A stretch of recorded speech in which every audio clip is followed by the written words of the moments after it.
ஐயோ, என்ன சாமி சொல்றீங்க? நான் என் மனசறிஞ்சு கூட யாருக்கும் எந்த கெடுதலும் பண்ணலையே.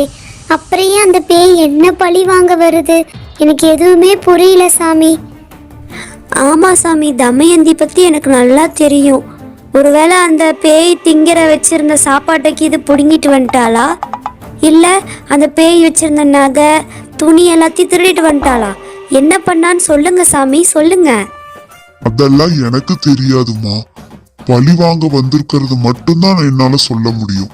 அது எதுக்கு பழி வாங்குச்சு, அது எப்படி பழி வாங்கிட்டு போகுங்கிறதெல்லாம் அந்த பேயே தான் சொல்லணும். அது என்ன மனுஷனா சாமி? ஒரு ஃபோன் பண்ணி நீ எதுக்கு பழி வாங்க வந்திருக்கிற, உனக்கு இதுதானே வேணும், இந்தா வச்சுக்கோ அப்படின்னு கொடுத்துட்டு அனுப்புறதுக்கு அது என்ன மனுஷனா சாமி? பேய் சாமி, பேய். அதுகிட்ட போய் என்ன கேட்க முடியும்?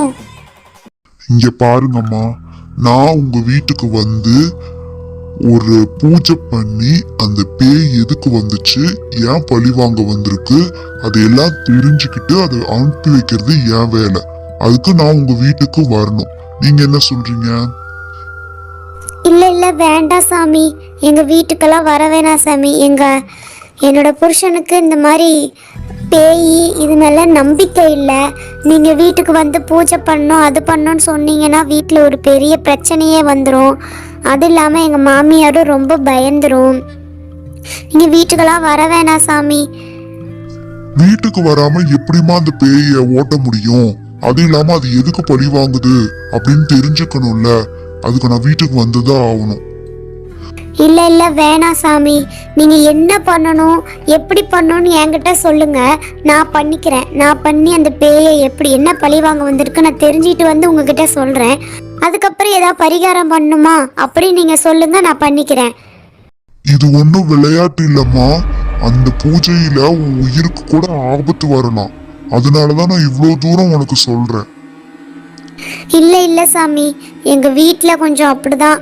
நீங்க எப்படி பண்ணணும் என்னென்ன பண்ணணும் மட்டும் சொல்லுங்க. ஏய் தமயந்தி, உனக்கு என்னடி பிரச்சனை? அவர் தான் சொல்றாருல, வீட்டுக்கு வந்து பூஜை பண்ணி அந்த பேய் எதுக்கு வந்திருக்கு எதுக்கு பழி வாங்க வந்திருக்குன்னு கேட்கறேன்னு சொல்றாருல்ல. உனக்கு என்ன, நீ எப்படி பண்ண முடியும்? ஏண்டி, அவருக்கு தான் என் வீட்டை பத்தி தெரியாம பேசுறாரு.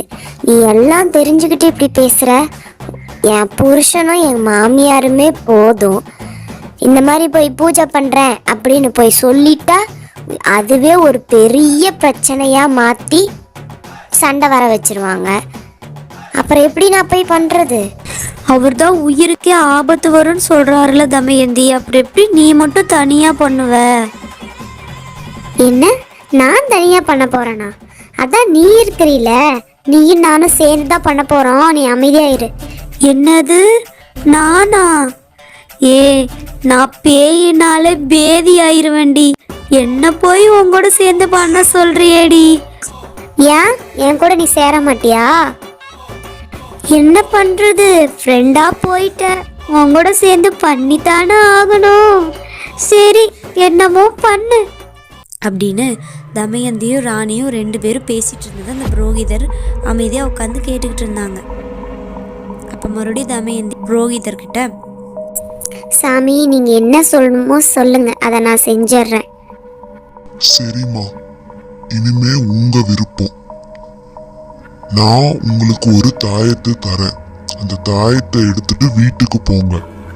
இன்னைக்கு ராத்திரி அந்த தாயத்தை கையில வச்சுக்கிட்டு கடவுளை வேண்டிக்கோங்க. கண்ணை மூடி வேண்டி அந்த பேய கூப்பிடுங்க. அந்த பேய் வரும். மறுபடியும் சொல்ற, அந்த தாயத்தை கைய விட்டு போகவே கூடாது. நீர் கீழே விழுந்துருச்சு, அப்ப உங்க உயிருக்கு நான் உத்தரவாதம் கிடையாது. அந்த தாயத்தை எப்பயுமே உங்க கையிலேயே தான் இருக்கணும். அந்த கையில வச்சுக்கிட்டு நீங்க அந்த பேய்கிட்ட பேசலாம், பார்க்கலாம். அப்ப அது எதுக்கு பழி வாங்குது அப்படின்னு நீங்க தெரிஞ்சுக்கோங்க. தெரிஞ்சுக்கிட்டு வந்து என்கிட்ட சொல்லுங்க. அந்த தாயத்தை உங்க கையில இருக்கிற வரைக்கும் உங்க உயிருக்கு எந்த ஆபத்தும் கிடையாது. அந்த பேய் உங்களை எதுவுமே செய்ய முடியாது. சாமி சாமி எனக்கு ஒரு தாயத்து கொடுத்துருங்க சாமி, அவ கூட நானும் தான் இருக்க போறேன். அப்புறம் என் உயிருக்கு ஆபத்து வந்துச்சுன்னா என் புருஷனுக்கு யார் பதில் சொல்லுவா? சரி சரி, நான் 2 தாயத்தா கொடுத்துட்றேன். 2 பேரும் கையில வச்சு அந்த பேய்க்கு எதுக்கு பழி வாங்க வந்திருக்குது அப்படின்னு தெரிஞ்சுக்கிட்டு என்கிட்ட வந்து சொல்லுங்க. அது எப்படி தீக்கலாம் அப்படிங்கிறத நான் அப்புறம் சொல்றேன்.